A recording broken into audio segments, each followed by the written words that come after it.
Canada கத்தோலிக்க புதுவாழ்வு நற்செய்தி குழுவின் அருள் தியானத்தில் இணைந்திருக்கும் உங்கள் எல்லோரையும் ஆண்டவர் இயேசு கிறிஸ்து ஆசீர்வதிப்பாராக. ஆமென்.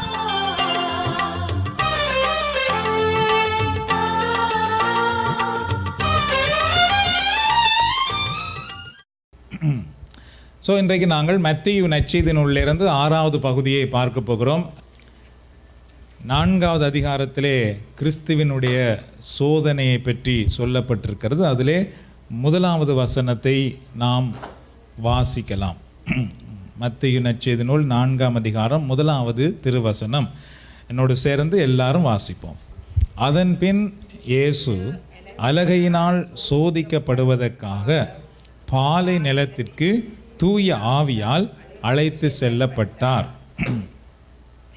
மீண்டும் ஒரு தடவை வாசிப்போமா? அதன் பின் இயேசு அலகையினால் சோதிக்கப்படுவதற்காக பாலை நிலத்திற்கு தூய ஆவியால் அழைத்து செல்லப்பட்டார். இந்த பகுதியிலே 2 முக்கியமான விடயம். ஒன்று சோதிக்கப்படுவதற்காக, 2வது யாராலே அவர் அழைத்து செல்லப்பட்டாராம்? அலகையினால் சோதிக்கப்படுவதற்காக யாரால் அழைத்து செல்லப்பட்டார்? தூய ஆவியானவரால் அழைத்து செல்லப்பட்டாராம். இன்றைக்கு இங்கே வந்திருக்க நாம் எல்லாரையுமே ஆண்டவர் பார்த்து, என் மகனே, என் மகளே, இதோ என்னிடத்திலே வா, நான் உன்னை சோதனைக்கு அழைத்து செல்லுகிறேன் என்றால் நாம் யாரும் வந்து விடுவோமா? வரமாட்டோம். ஆனால் நாம் வாரதை ஆண்டவரிடத்திலே நமக்கு எல்லாம் நன்மை கிடைக்கணும், நன்மை கிடைக்க வேண்டும் என்று தான் நாம் எதிர்பார்த்து கொண்டிருக்கிறோமே தவிர சோதனைகளை நாம் யாரும் விரும்ப மாட்டோம். ஆனால் இயேசு திருமுழுக்கு எடுத்த பின்பு, திருமுழுக்கு எடுத்ததிலிருந்து அவருடைய பணி ஆரம்பமாகிறது. அவருடைய பணியின் ஆரம்பமே விண்ணக தந்தை அவரை சோதனைக்கு அழைத்து செல்லுகிறார்.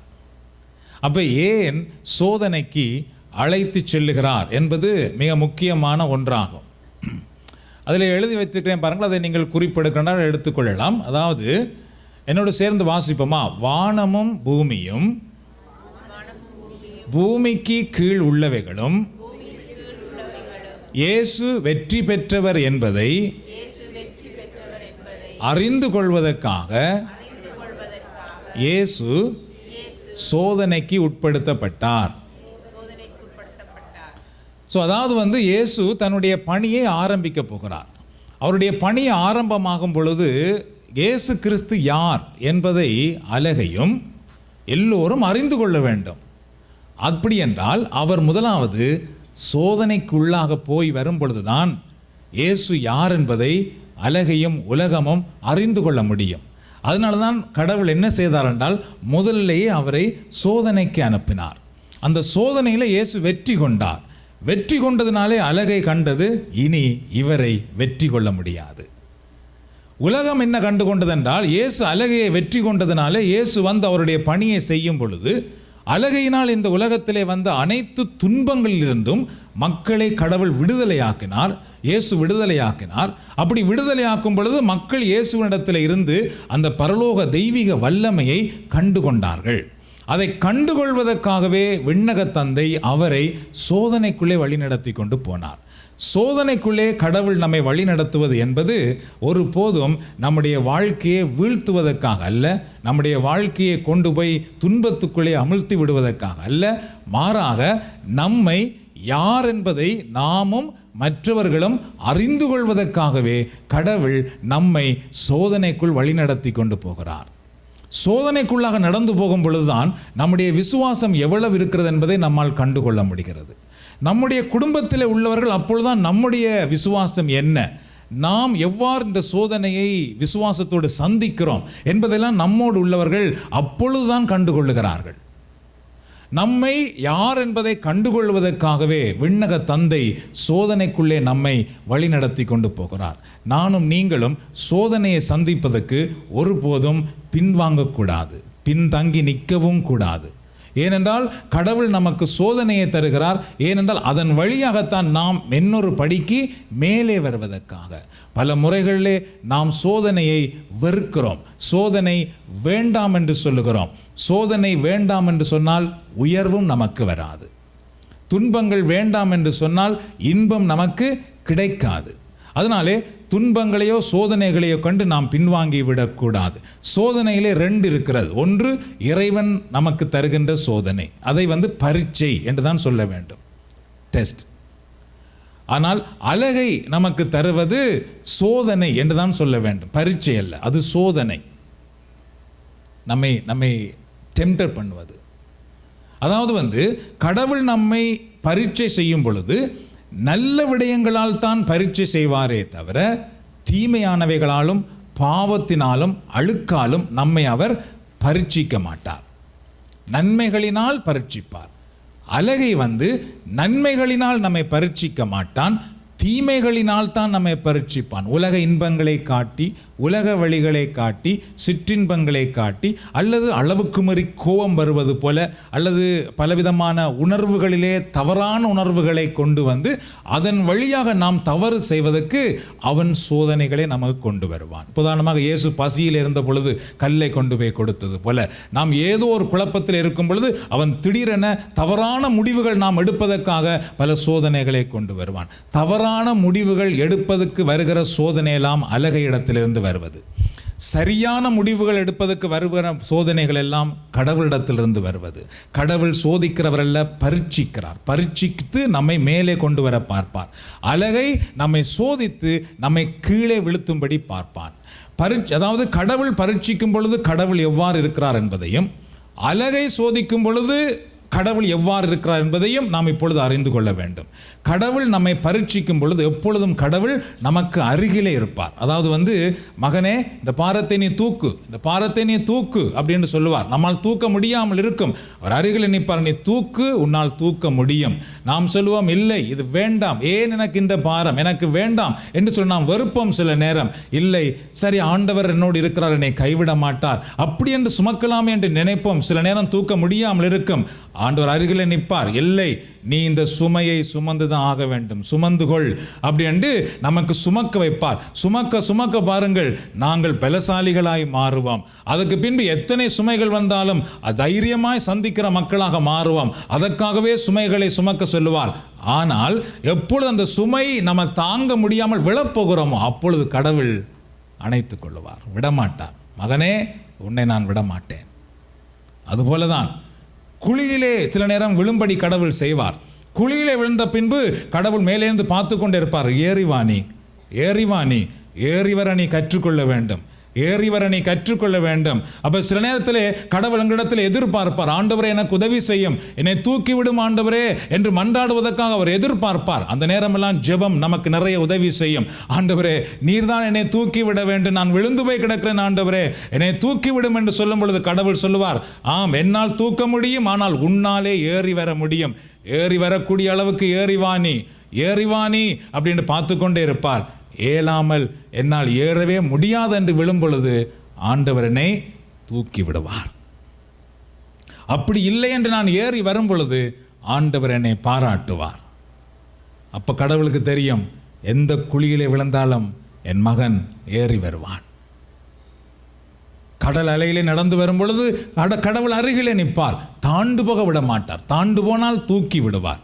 ஆனால் அலகை அப்படி அல்ல, அலையிலே நடக்கும்படி செய்வான். அலையிலே நடந்து தாண்டு போகும் பொழுது அவன் பார்த்து சிரிப்பான். அது என்ன அலையிலே நடப்பது? நமக்கு ஏதோ பிரச்சனை வந்துவிடும், துன்பம் வந்துவிடும், பலவிதமான உலக சிற்றின்பங்கள் நமக்கு முன்பாக வந்து கொண்டே இருக்கும்.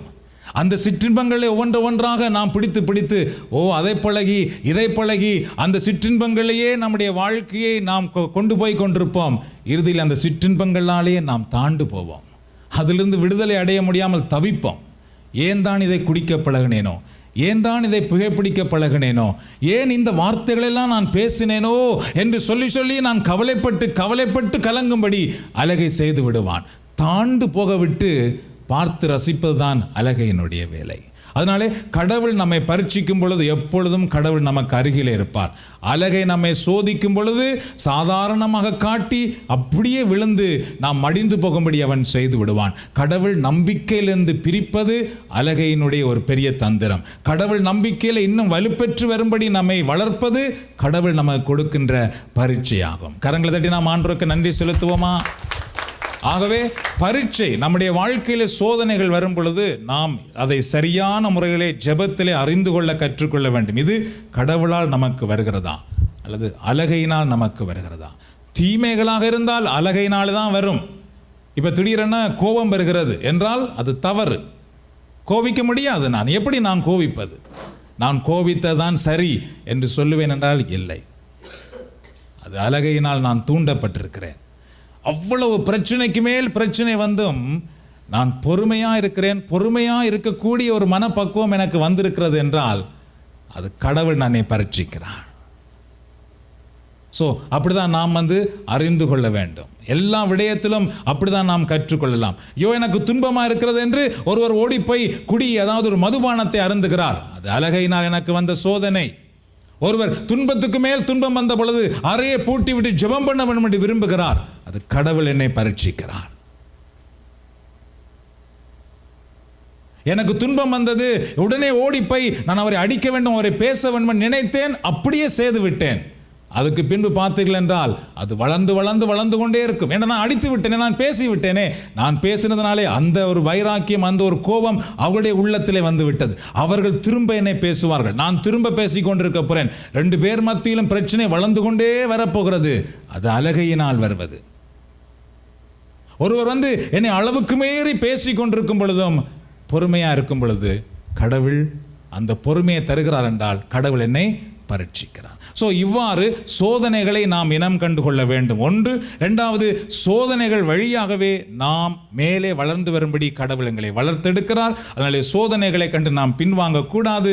இயேசு முதலாக திருமுழுக்கு பெற்றவுடனே பரிசுத்த ஆவியானவர் அப்பொழுதுதான் அவர் மேலே இறங்கி வந்தார். இந்த தூய ஆவியானவர் அவரை சோதனைக்கு அழைத்து கொண்டு போனாராம். இப்படி நாம் யாருமே தூய ஆவியானவரை என் மேலே வரவே வேண்டாம் என்று நாம் சொல்லிவிடுவோம். நீர் வந்தால் எனக்கு வேண்டாம், நீர் அங்கேயே நின்றும் நான் வேற வழியில் நாம் போயிடுறோம். அதனால தான் தூய ஆவியானவருக்கு பல நேரங்களில் இடம் கிடைப்பதில்லை. தூய ஆவியானவரிடத்திலே போனால் அதெல்லாம் பெரிய பிரச்சனையாயிரும். அதனால நீ வேற மாதிரி போயிடலாம் அப்படின்னு நாம் நினைக்கிறோம். இல்லை, பரிசுத்த ஆவியானவர் எங்களை வளர்த்தெடுக்கிறவர். சரி, அடுத்தது நாம் என்ன பார்க்கிறோம் என்றால், சோதனை காலத்தில் நம்பிக்கையை விட்டு விடாதீர்கள். எல்லாரும் சொல்லுவோமா? சோதனை காலத்தில் நம்பிக்கையை விட்டு விடாதீர்கள். முக்கியமான ஒன்றா, சோதனை வரும்பொழுது நம்பிக்கையை விட்டு விடக்கூடாது. லூகாஸ் 8:13 எடுக்கக்கூடியவர்கள் நீங்கள் எடுக்கலாம், இல்லை என்றால் நீங்கள் மத்தேயு நற்செய்தி நூலில் இருக்கலாம். நான் அதை வாசிப்பேன். லூகாஸ் நற்செய்தி நூல் 8:13 எல்லோருக்கும் தெரிந்த பகுதிதான். பாறை மீது விழுந்த விதைகள் அவ்வார்த்தையை கேட்கும்போது அதை மகிழ்ச்சியோடு ஏற்றுக்கொள்பவர்களை குறிக்கும். பாறை விழுந்த விதைக்கு சொல்லப்படுகிறது. ஆனால் அவர்கள் வேறற்றவர்கள், சிறிது காலமே அவ்வார்த்தையை நம்புவார்கள். சோதனை காலத்தில் நம்பிக்கையை விட்டு விடுவார்கள். யாராம் அவர்கள்? இறை வார்த்தையை கேட்டவர்கள். இறை வார்த்தையை கேட்காதவர்கள் அல்ல, இறை வார்த்தையை கேட்டவர்கள். ஆனால் அவர்கள் பாறை மேல் விழுந்த விதை போல இருக்கிறார்கள். அவர்கள் வேறு ஊன்றவில்லை. கேட்கிறார்கள், வேறு ஊன்றாமலேயே நிற்கிறது. சோதனை காலத்திலே அவர்கள் பலனற்று போய்விடுகிறார்கள். சிறிது காலமே வார்த்தையை நம்புவார்கள், சோதனை காலத்தில் நம்பிக்கையை விட்டு விடுவார்களாம். சோதனை வரும் பொழுது நம்பிக்கையை விட்டு விடுவார்கள். அப்போ இறை வார்த்தையை கேட்ட அந்த நேரம் காலமெல்லாம் என்ன ஆயிற்று? வீணாயிற்று அல்லவா? வீணாயிற்று. நான் எப்பொழுதுமே இதிலே சொல்லுவது, இதில் 2 மணி நேரம் செலவழிக்கிறோம். 2 மணி நேரம் வேலை செய்தால் யூ கேன் மேக் அட்லீஸ்ட் $40 $50 அவர்களை பொறுத்து, உங்கள் வேலையை பொறுத்து. சரியோ, $50 நீங்கள் மேக் பண்ணினா அந்த $50க்கு உங்கள் ஃபேமிலியாக ஒரு நாளைக்கு சும்மா சாதாரண ஒரு ரெஸ்டாரண்ட்டுக்கு போய் you can have a good family time. அது சரியோ, அதெல்லாம் விட்டுட்டு இதில் வந்திருந்து இந்த வார்த்தையை கேட்குறேன் என்று பாறை மேல் விழுந்த விதையாக நாம் இருக்கக்கூடாது. அது தவறு. அப்படி இருந்தோம் என்று சொன்னால் நாம் நம்மை ஏமாற்றுகிறோம், நம்முடைய நேரத்தை வீணாக்குகிறோம். நாம் சும்மா நம்முடைய அந்த ஒரு சிலர் இருக்கிறார்கள் அல்லவா, அந்த உணர்வுகளோடு வாழ்வது. சில நேரத்தில் செத்த வீட்டுக்கு போனால் மரித்த சடங்குக்கு போனால் அவர்கள் அழுவார்கள். அவர்கள் அழும் பொழுது வேறு யாரும் அழுவார்கள். இதில் இவர்கள் ஏன் அழுதார்கள்? தங்க ஆக்கள் நினைச்சு அழுதது. அவர்களை நினைச்ச அலையில அவர்கள் அழுத ஐயோ வந்துட்டு இவர்கள் தங்கட ஞாபகம் எல்லாம் வந்துடும், தங்க குடும்பத்தில் நடந்தது அதை நினைச்சு அழுறது.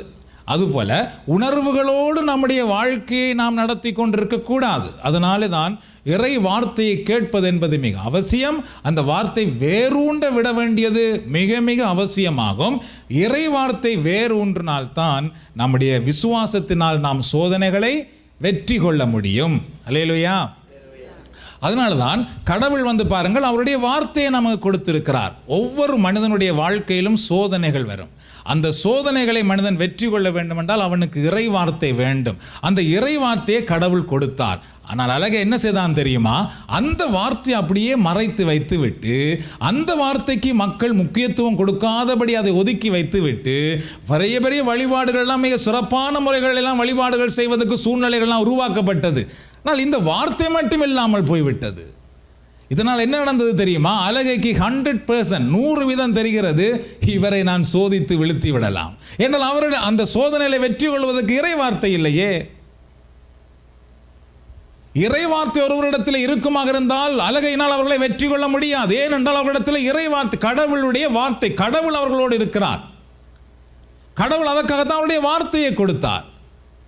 அதான் கடவுள் சொன்ன மனிதன் அப்பத்தினால் மட்டுமல்ல கடவுளுடைய வார்த்தையினால் உயிர் வாழ்வான் என்ற உடனே அழகையினால் வெற்றி கொள்ள முடியவில்லை. அதனால் நாங்களும் சொல்லுகிறோம், இறை வார்த்தையை கொண்டு வாருங்கள், இறை வார்த்தையை வாசியுங்கள், இறை வார்த்தையை தியானியுங்கள் அப்படின்னு சொல்லும் பொழுது சில நேரத்திலே அதனுடைய ஆழம் உங்களுக்கு புரியாமல் இருக்கலாம். அந்த ஆழம் புரிய வேண்டும்னால் நீங்கள் என்னிடத்திலேயாவது கற்றுக்கொள்ளுங்கள். என்ன யாராவது நீங்க யாரும் போதிக்க வேண்டும், அவர் போதிக்கணும், இவர் போதிக்கணும்னு சொல்லலாம். நான் போதிக்க வரவில்லை. இதில் இருக்கிற எல்லா சாமானும் நான் தானே தூக்கி கொண்டு வந்தேன். இந்த 2 ஸ்பீக்கரை தவிர இதில் இருக்கிற எல்லா ஸ்பீக்கர், இந்த ஸ்பீக்கர் இது எல்லாமே. சில நேரம் உங்களுக்கு ஒரு பைபிள் தூக்குறது கூட கஷ்டமாக இருக்கும். கூட்டம் முடிஞ்ச பிறகு தூக்கி பார்த்தீங்கன்னா தெரியும் எவ்வளவு பாரமாக இருக்கும் என்று சொல்லி. இது எல்லாத்தையுமே ஒவ்வொரு வாரமும் தூக்குகிறேன் நான். சில நேரத்தில் வாரத்தில் 2 கூட்டம் என்றால் 2 கூட்டத்துக்கும் தூக்கி கொண்டு போகிறேன். ஏன் நான் தூக்கி கொண்டு போகிறேன்? இவ்வளத்தையும் தூக்கி வைத்து விட்டு நீங்கள் எப்படி வழிபாடு செய்ய முடியும்? எத்தனை விதமான மன கஷ்டங்கள், சோர்வுகள் எல்லாம் வரும் தெரியுமா? அதுவும் இப்போ வெக்க காலத்தில். அப்படி இருந்து இதெல்லாம் நான் செய்கிறேனே எதனாலே என்ற ஒரு கேள்வி கட்டாயமாக கேட்க வேண்டும். எதனால் செய்கிறேன் என்றால் இந்த வார்த்தையினால் எனக்கு கிடைத்த வாழ்வினாலே தான். கரங்களை தட்டி ஆண்டவருக்கு நன்றி சொல்லுவோமா? இந்த வார்த்தையினால் எனக்கு வாழ்வு கிடைத்தது. அதனால தான் என்ன கஷ்டப்பட்டாலும் அந்த வார்த்தையை கொடுக்க வேண்டும் என்று நினைக்கும் பொழுது அந்த கஷ்டங்கள் கஷ்டமாக தெரிவதில்லை. இந்த வார்த்தையினால் எனக்கு வாழ்வு கிடைத்தது, அதுபோல எல்லோருக்கும் வாழ்வு கிடைக்க வேண்டும் என்ற ஒரே நோக்கத்துக்காகத்தான் இத்தனை பாடுகள் இருந்தாலும் அந்த வார்த்தையை சொல்லுவதற்கு அதிலே முன்வரக்கூடியதாக இருக்கிறது. அந்த வார்த்தையிலே வாழ்வு இருக்கிறது. அந்த வார்த்தையை நீங்கள் எந்த அளவுக்கு எடுத்துக்கொள்கிறீர்கள் என்பது எப்பொழுதுமே என்னுடைய சிந்தனையாகவே இருக்கும். ஏனென்றால் இங்கு வருகிற எல்லாரும் எனக்கு இறை வார்த்தை தெரியும், அந்த தியோலஜி தெரியும், இந்த தியோலஜி தெரியும் என்றெல்லாம் கதைப்பது அது இல்லை என்னுடைய சந்தோஷம். உங்கள் தனிப்பட்ட வாழ்க்கையில் உங்களுக்கு வருகிற ஒவ்வொரு துன்பங்களிலும் சோதனைகளிலும் நீங்கள் இந்த வார்த்தையினால் வெற்றி கொள்வீர்கள் என்றால் அது எனக்கு பெரிய சந்தோஷமாக இருக்கும்.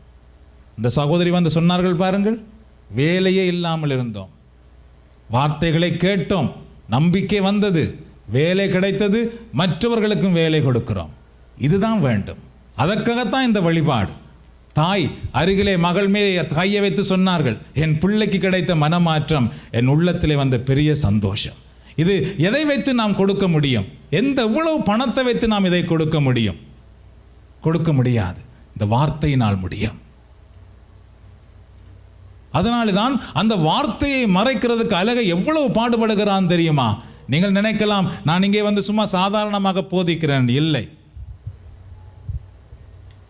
கடலிலே படகிலே படகோட்டுகிறவருக்கு தான் தெரியும் அந்த கடலை பற்றி. எப்பொழுது புயல் வருகிறது, எப்பொழுது படகு தள்ளாடுகிறது, தண்ணீர் படகுக்குள்ளே வருகிறது, எவ்வளோ பிரச்சனை என்று படகிலே தண்ணீருக்குள்ளே இருக்கிறவருக்கு தான் தெரியும், வெளியில் இருக்கிறவர்களுக்கு தெரியாது.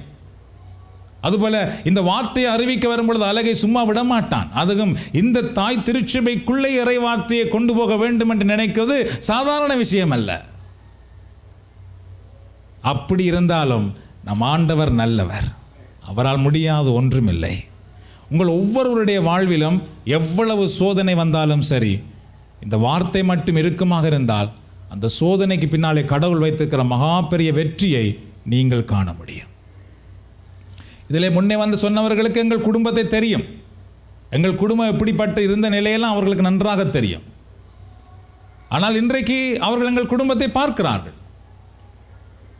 எங்கள் குடும்பத்துக்கு வாழ்வு வந்தது இந்த வார்த்தையினாலே தான். இந்த நாட்டுக்கு வந்ததால் அல்ல, இந்த நாட்டில் நான் உழைத்ததினால் அல்ல, இந்த வார்த்தையை நம்பினதினால். தேங்க்யூ. ஏனென்றால் இந்த வார்த்தையில தான் அவ்வளவு பெரிய வல்லமை இருக்கிறது, வாழ்வு இருக்கிறது. இந்த வார்த்தை வழியாகவே நாம் வெற்றி அடைய முடியும்.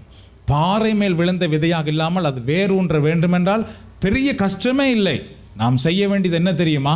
இங்கே கேட்கிற ஒரு வார்த்தை ஒரு நிமிடமாவது அல்லது 2 நிமிடமாவது உங்கள் வீட்டிலே தனிமையாக கொஞ்சம் நேரம் இருந்து, அல்லது வாகனத்திலே தனிமையாக கொஞ்சம் நேரம் இருந்து கேட்ட வார்த்தையை தியானித்து அதற்கு அர்ப்பணித்து செபித்தால் போதும். இவ்வளவுதான், இதை விட வேற ஒன்றுமே இல்லை.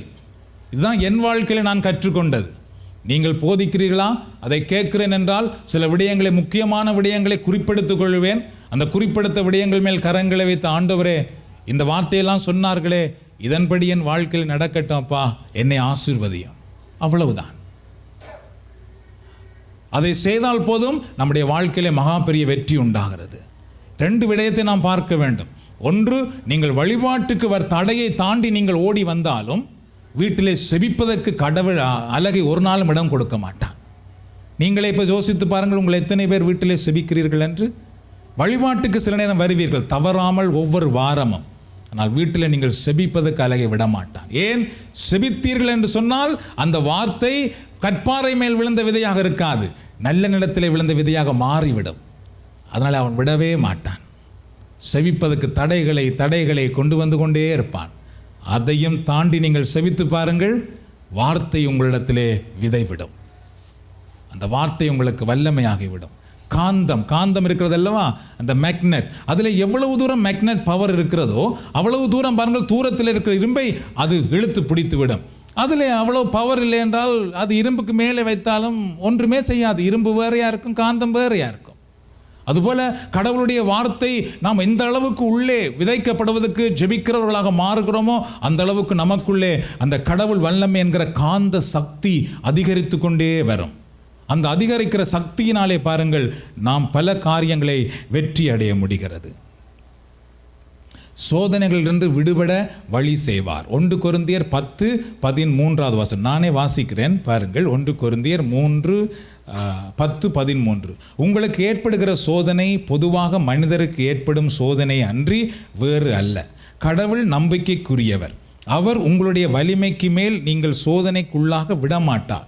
சோதனை வரும்போது, இதுதான் முக்கியமான, சோதனை வரும்போது அதை தாங்கிக் கொள்ளும் வலிமையை உங்களுக்கு அருள்வார், அதிலிருந்து விடுபட வழி செய்வார் என்று சொல்லப்படுகிறது. அதை அப்படியே சொல்லுவோமா? சோதனை வரும்போது அதை தாங்கிக் கொள்ளும் வலிமையை உங்களுக்கு தருவார்,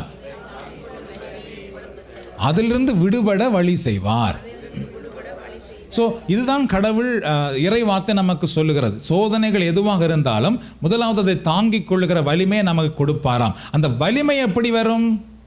செபத்தினால் தான் வரும், சும்மா வராது. நீங்கள் செபிக்காமலேயே இருந்தால் அந்த வலிமை உங்களுக்கு வராது.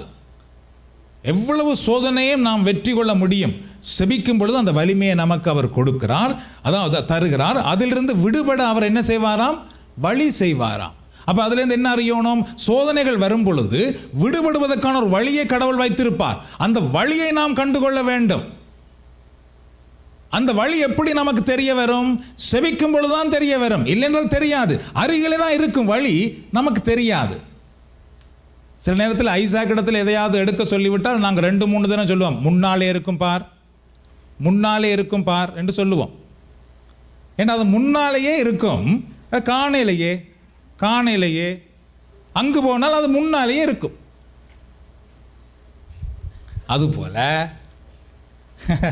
அதுபோல நாம் செபிக்காமல் இருந்தால் முன்னாலே வாசல் இருக்கும், காணையிலேயே தேடி கொண்டிருக்க வேண்டியதான். 2 நாட்களுக்கு முன்பு ஒரு சகோதரி கதைத்தார்கள். எனக்கு பெரிய வேதனையை தந்தது ஒரு பக்கம், இன்னொரு பக்கம் கவலையாகவும் இருந்தது. அவர்களுக்கு நிறைய பிரச்சனை. அவர்கள் என்ன சொன்னார்கள் என்றால், ஐயோ பிரதர், இவ்வளவு பிரச்சனை, இவ்வளவு பிரச்சனை, இவ்வளவு பிரச்சனை, இந்த இந்த இந்த பிரச்சனை எப்படி தீருமோ தெரியாது, இப்படியே சுமந்து தீர்த்துருவோமே அப்படின்னு சொன்னார்கள். இப்படியே சுமந்து தீர்த்துருவோமே. ரெண்டாவது சொன்னார்கள், இந்த சோதனைகள் என்னை, இந்த பிரச்சனைகள் என்னை விட்டு விலகாமல் போனால் நான் இப்படியே இந்த சோதனையோடைய, இந்த வேதனையோடைய செத்து போயிடுவேன் அப்படி என்று சொன்னார்கள். மூன்றாவது வந்து, இது எப்போதான் தீருமோ தெரியாது, தீர்ந்தால் நல்லம், தீராட்டி பரவாயில்லை, இப்படியே வாழ்ந்துருவோமே அப்படின்னு சொன்னாங்க. இப்படியே சொல்லிக்கொண்டே போனாங்க. நான் அதில் நிப்பாட்டிட்டேன். அதில் இதுக்கு மேலே அவர்களை கதைக்க விடாமல், இல்லை பாருங்கள், நாங்கள் ஜெபம் பண்ணுவோம், கடவுள் உங்களுக்கு விடுதலை தருவார் அப்படி என்று. சாதாரணமாக நானும் நீங்களும் கதைப்பது இது போன்றுதான். இப்படியே சுமப்போமே, சுமக்கிறதுக்காகவா கடவுள் நமக்கு துன்பங்களை, துன்பத்திலிருந்து விடுதலை ஆக்கவல்வா இயேசு வந்தார். சுமப்போமே சுமப்போமே என்று ஒரு நாளும் இருக்கக்கூடாது. நமக்கு இருக்கிற அத்தனை சுமைகளில் இருந்தும் கடவுள் விடுதலைக்கான வழியை வைத்திருக்கிறார். ஹல்லேலூயா. கரங்களை தட்டி ஆண்டவருக்கு நன்றி சொல்லுவோமா. அது வந்து நோயாக இருக்கலாம், அது ஏதோ ஒரு பிரச்சனையாக இருக்கலாம், அல்லது கடன் தொல்லையாக இருக்கலாம், அல்லது பிள்ளைகளுடைய வாழ்க்கை பிரச்சனையாக இருக்கலாம், குடும்பத்தில் இருக்கிற எந்த சூழ்நிலையாக இருக்கட்டுமே அப்படியே. ஐயோ எங்களுக்கு இனி வாழ்வே கிடைக்காது நீங்கள் இருக்கக்கூடாது. கடவுள் வழி வச்சிருக்கிறார். அந்த வழியைத்தான் நாம் கண்டுகொள்ள வேண்டும். அந்த வழியை கண்டுகொள்வதற்காக நாம் ஜெபிக்க வேண்டும். சென்ற சனிக்கிழமை எங்களுடைய அம்மாவுக்கு 85வது பிறந்த நாள் நாம் கொண்டாடினோம். அதில் நான் சொல்லியிருந்தேன், நான் மகனும் ஒன்றை சொல்லிட்டு ஒரு பாட்டு பாடணும் ஆண்டவருக்கு நன்றி சொல்லி. எங்களுடைய ஐயா இறந்த பின்பு எங்களுடைய அம்மா அவங்களுடைய நண்பியோடு கதைக்கும் பொழுது என்ன சொன்னாங்க என்றால், எங்களுடைய ஐயா மரிக்கும் பொழுது எங்கள் பிள்ளைகளுக்கெல்லாம் வாழ்வு வரவில்லையே என்று கவலைப்பட்டார் அப்படின்னு எங்கள் அம்மா சொன்னாங்க. அதப்போ அந்த காதில் விழுந்தது. நான் கனடாவுக்கு வந்து முதல் ஆண்டவர்கிட்ட மன்றான ஒரே ஒரு விண்ணப்பம், அது ஆண்டவரே, எங்களுடைய அம்மா உயிரோடு இருக்கும் பொழுது தன்னுடைய பிள்ளைகள் எல்லாரும் வாழ்வதை காண வேண்டும் என்று. அது ஒன்று தான் நான் ஆண்டவரிடத்திலே கேட்ட விண்ணப்பம், அது ஒன்று தான். கடவுள் அதுக்கு அப்படி அவர்கள் வாழ்வடைய வேண்டும் என்றால் நீ என்ன செய்ய வேண்டும் என்று எனக்கு சொல்லிக் கொடுத்தார். என்ன சொன்னார் என்றால், உங்கள் வீட்டில் இருக்கிற அவ்வளவு பேரும் வாழ வேண்டும் என்றால் அவர்கள் எல்லோரும் இயேசுவை அறிய வேண்டும் என்று சொன்னார். இயேசுவை அவர்கள் அறிய வேண்டும் என்றால், ஆண்டவரே நான் என்ன செய்ய வேண்டும், நீ தான் அதை காட்ட வேண்டும் என்று சொன்னார். அந்த நிமிஷமே நான் ஆண்டவரிடத்தில் ஒப்பு கொடுத்தேன். கடவுளே, நான் உம்மை என் குடும்பத்துக்கு காட்டுவதற்கு என்னை ஆசீர்வதியும். அப்படிதான் இந்த பணி கூட வளர்ந்தது. சரி, அன்றைக்கு அவர்களுடைய பிறந்த நாள் கொண்டாடும் பொழுது பிள்ளைகள், பேர பிள்ளைகள், பூட்ட பிள்ளைகள் எல்லாரும் நின்று அந்த பிறந்த நாளை நாம் கொண்டாடினோம். அப்போ அதில் சொல்லியிருந்தோம், கடவுள் இந்த அற்புதம் செய்தார் என்று. ஆனால் எனக்கு தெரியும், இந்த நாட்டுக்கு வந்து 2 அல்லது 3 தடவை நான் பார்த்துருக்கிறேன். எங்களுடைய அம்மா சில இப்படி யாருக்காவது திருமண விழா நடக்கும், அவர்கள் சொல்லியிருப்பார்கள் கல்யாண வீட்டுக்கு வாருங்கள் என்று. எங்களோட அம்மா வழிக்கிடாமலேயே இருப்பாள். இப்போ நாங்கள் வந்து, ஏனம்மா இவ்வளோ லேட்டாகுது, என்னமே வழிக்கிடாமல் இருக்கிறீர்கள் அப்படின்னு கேட்டால் 3 முறை எங்களுடைய அம்மா எழுந்து வாஷ்ரூமுக்குள்ளே போய் சத்தம் போட்டு அழுதுருக்கு. முன்னால் அழமாட்டா, சத்தம் போட்டு அழுதாங்க. என்ன தெரியுமா, போனால் உங்கள் பிள்ளைகள்லாம் ஏன் இன்னும் வாழாமல் இருக்கிறார்களே என்று கேட்பார்கள். நான் என்ன பதில் சொல்லுவேன்? அப்படி கண்ணீர் விட்டு அழுது இருக்கிறார்கள். இப்போ நாங்கள் நினைத்தோம், சில நேரத்தில் அக்காமருக்கெல்லாம் வயதாயிற்றே, அப்போ இனி வாழ்வே வராது என்று. நான் கூட எண்ணிக்கொண்டிருந்தேன், எங்களுடைய ஒரு அக்கா திருமணமாகாமல் இருந்தால் நான் தான் அவர்களோடு இருந்து அவர்களை பார்ப்பேன் என்று. ஆனால் நம்பிக்கை இறைவாத்திலே வளரும் பொழுது என் எண்ணம் மாறியது. அப்படியல்ல மகனே, நீயும் வாழுவாய், உன் அக்காவும் வாழ வேண்டும் என்று நினைத்து ஜெபம் பண்ணு. உடனடியாக என் ஜெபம் மாறியது. ஆண்டவரே, நீர் பெரியவர், நீர் இந்த உலகத்தில் உண்டாக்கின ஒவ்வொருவருக்கென்று துணையை உண்டாக்கின கடவுள் நீர். அப்படின்னால் என்னுடைய அக்காக்கென்று நீர் ஒரு துணையை வைத்திருப்பீர். அவர்களும் வாழ வேண்டும், நானும் வாழ வேண்டும். ஆசீர்வதியுங்கள் ஆண்டவரே. ஆண்டவர் ஆசீர்வதித்தார். கரங்களை தட்டி ஆண்டவருக்கு நன்றி சொல்லுவோமா. அதனாலே சோதனைகள் எதுவாக இருந்தாலும் விடுபடுவதற்கான வழியை கடவுள் வைத்திருக்கிறார். அந்த வழியை நாம் ஜெபத்தினால்தான் கண்டுகொள்ள வேண்டும். கடவுள் அந்த வழியை காட்டும் பொழுது அந்த வழியிலே நடந்து வருவதற்கு நாம் தைரியமாய் வர வேண்டும். ஊர் உலகத்தை பார்க்க முடியாது, நண்பர்களை அவர்களெல்லாம் பார்க்க முடியாது. ஆண்டவர் சொன்னார், நீ உன் குடும்பத்துக்கு கடவுளை கொடு என்று. அந்த கடவுளுக்காக நான் வரும்பொழுது எல்லாருமே சில நேரத்தில் பரியாசம் பண்ண நேரங்கள் உண்டு, நான் உங்களுக்கு சொல்லியிருக்கிறேன். அதெல்லாமே நான் பொருட்படுத்தாமல் என் குடும்பம் வாழ வேண்டுமென்றால் நான் உழைப்பது மட்டும் போதாது. அப்போ நான் 3 வேலை செய்கிறேன், 3 வேலை செய்தால் மட்டும் போதாது. இதனால் என் குடும்பம் வாழாது, கடவுளால் தான் வாழ முடியும். அதுபோல கடவுள் உங்களுக்கு ஒரு வழியை காட்டும் பொழுது அதில் உறுதியாய் நீங்கள் நடந்து வர வேண்டும். அதுக்கு நிச்சயமாக ஜெபம் வேண்டும். அந்த ஜெபம் உங்களுடைய வீட்டில் இருக்கும், அதுக்கு பின்பு இந்த சிவ வழிபாட்டில் இருக்கும். உங்களால் எந்த சூழ்நிலையிலும் நாங்கள் ஜெபிப்பதற்காக இந்த சிவ வழிபாட்டை அதுக்கு ஏற்ற மாதிரி நாங்கள் உருவாக்கி கொண்டிருக்கிறோம். எதுக்காக தான் இவ்வளவு இசையெல்லாம் போட்டு அதை உண்டாக்கும் பொழுது தான் உங்களால் ஜெபிக்க முடியும். இல்லைனால் அப்படியே சொப்பன்றிருந்தால் நெத்திர தான் வரும் உங்களுக்கு. அதனாலே இங்கே வருகிற மக்கள் இங்கேயாவது ஜெபம் பண்ண வேண்டுமே என்பதற்காகவே நாங்கள் அதற்காக பாடல்களை எடுத்து அதற்காக இசைகளோடு சேர்ந்து பாடி ஜெபம் பண்ணுங்கள், ஜெபம் பண்ணுங்கள் என்று சொல்லுகிறோம். எதற்காக என்றால் நீங்கள் வாழ்வடைய வேண்டும், நீங்கள் வெற்றி அடைய வேண்டும். ஆகவே வீட்டிலே ஜெபம் பண்ணுங்கள், இங்கேயும் ஜெபம் பண்ணுங்கள், ஆண்டவர் உங்களை ஆசீர்வதிப்பாராங்க. நாம் ஜெபம் பண்ண போகிறோம், இதுக்கு மேலே போக முடியாது, நேரம் ஆயிற்று. இதனுடைய அடுத்த தொடர்ச்சி அதிகமாக ஸ்காப்ரோவிலே தான் கொடுக்க முடியும். இங்கே வரும் பொழுது இதுக்கு பின்னாலே தான் வர முடியும். ஸோ நீங்கள் விருப்பம் என்றால் அடுத்த மாதம் அங்கு கொடுக்கும் பொழுது இதனுடைய தொடர்ச்சியை நீங்கள் கேட்கலாம். நாம் இப்பொழுது ஜெபம் பண்ணலாம். எல்லாரும் எழுந்து நின்று ஆண்டவருடைய கரங்களிலே அர்ப்பணிப்போம். ஆண்டவராக இயேசு கிறிஸ்து தூய ஆவியானவர் வழியாக சோதனைக்கு அழைத்து செல்லப்பட்டார். சோதனை காலத்தில் இயேசு ஜெபித்தார், 40 நாட்கள் ஜெபித்தார். அந்த ஜெபம் சோதனையை வெற்றி கொள்ள வல்லமை கொடுத்தது. இன்றைக்கும் பரிசுத்த ஆவியானவர் இந்த புதுவாழ்வு அனுபவத்தின் வழியாக கடவுளை அனுபவிக்கிற வழியிலே உங்களை வழிநடத்தி கொண்டு வருகிறார் என்றால் ஒன்றை அறிந்து கொள்ளுங்கள். ஆண்டவர் உங்களுக்கென்று வைத்திருக்கிற மகா பெரிய உன்னதமான ஆசீர்வாதமான உயர்ந்த எதிர்காலத்தை நீங்கள் கண்டுகொள்ள வேண்டும் என்பதற்காகவே ஆண்டவர் பரிசுத்த ஆவியானவர் வழியாக உங்களை வழிநடத்தி கொண்டு வருகிறார். தூய ஆவியானவர் உங்களுக்கு ஜெபிக்க கற்றுக் கொடுக்கிறார். பரிசுத்த ஆவியானவர் துன்பங்களை, வேதனைகளை, சோதனைகளை எப்படி வெற்றி கொள்ள வேண்டுவதற்காக உங்களுக்கு உதவியாக இருக்கிறார். அவரிடத்தில் நம்மை அர்ப்பணித்து இந்த நேரத்தில் நம்மை ஒப்பு கொடுக்கலாம். யெகோவா ரூபா அல்லேலூயா, எந்த நல்மேய்ப்பரே, ஸ்தோத்திரம் ஸ்தோத்திரமே, அல்லேலூயா, ஸ்தோத்திரம் ஸ்தோத்திரமே. யெகோவா ரூபா அல்லேலூயா, எந்த நல்மேய்ப்பரே, ஸ்தோத்திரம் ஸ்தோத்திரமே, அல்லேலூயா, ஸ்தோத்திரம் ஸ்தோத்திரமே. லோரமாக அல்லேலூயா, அல்லேலூயா, அல்லேலூயா, அல்லேலூயா, அல்லேலூயா, அல்லேலூயா, அல்லேலூயா, அல்லேலூயா. இரக்கமுள்ள ஆண்டவரே இயேசுவே, வனாந்தரத்திலே நீர் சோதனைகளை சந்தித்து வெற்றி அடைந்தீர். நீர் வனாந்தரத்திலே சாப்பிடுவதற்கே உணவில்லாதபடி இருந்த பொழுது அலகை கல்லை கொடுத்தான். அலகையினால் கல்லைத்தான் கொடுக்க முடியும், விண்ணக தந்தையினால் தான் அப்பத்தை கொடுக்க முடியும் என்பதை நீர் அன்றைக்கு வனாந்தரத்திலே அறிந்து கொண்டதினால் உம்முடைய போதனையை கேட்பதற்காக வந்த மக்கள் வனாந்தரத்திலே பசியாயிருந்த பொழுது நீர் 5 அப்பத்தையும் 2 மீனையும் பெருக பண்ணி அவர்கள் வயிறார உண்ணும்படி நீர் கொடுத்தீரே ஆண்டவரே.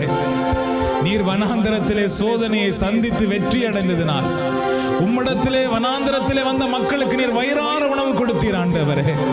அதுபோல் ஆண்டவரே, இன்றைக்கு இந்த இடத்திலே யார் யாரெல்லாம் வனாந்தர நிலையிலே வந்திருக்கிறார்களோ அவர்கள் மேல் உம்முடைய கரம் இப்பொழுது அமருவதாக.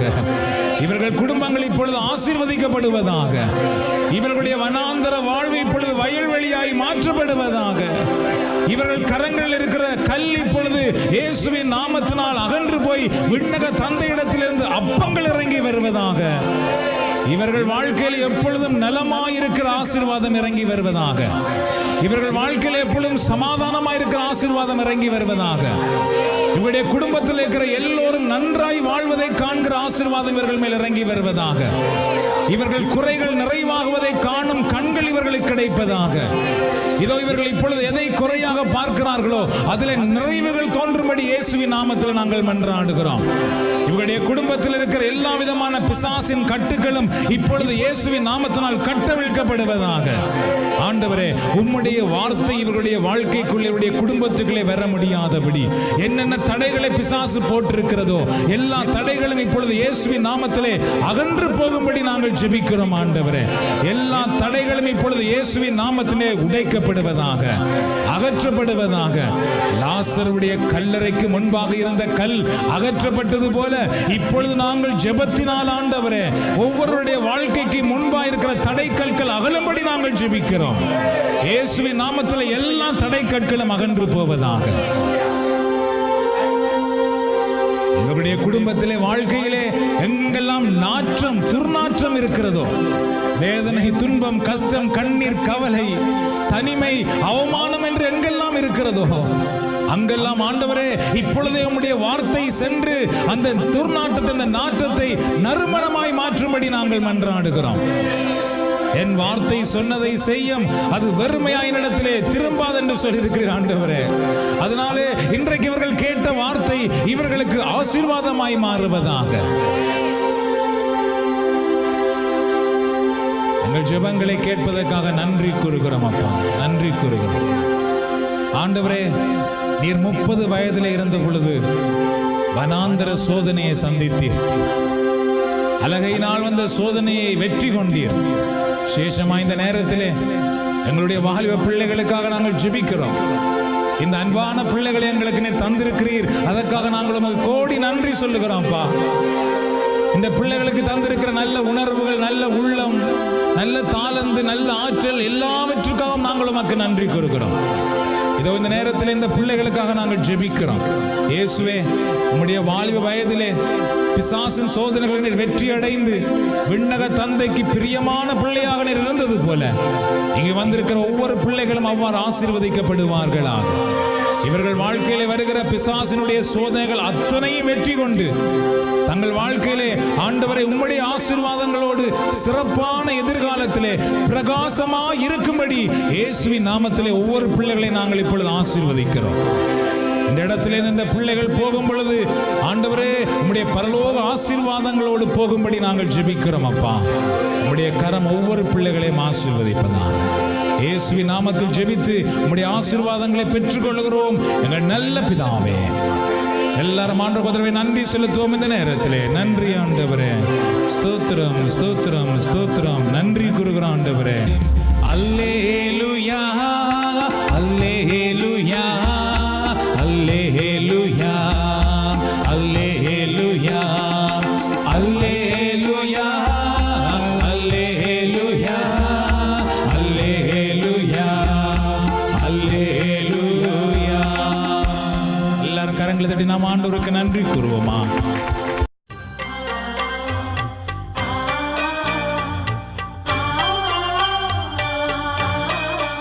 கனடா கத்தோலிக்க புதுவாழ்வு நற்செய்தி குழுவின் அருள் தியானத்தில் இணைந்திருந்த உங்கள் எல்லோர் மேலும் ஆண்டவர் இயேசுவின் ஆசீர்வாதம் எப்பொழுதும் இருப்பதாக.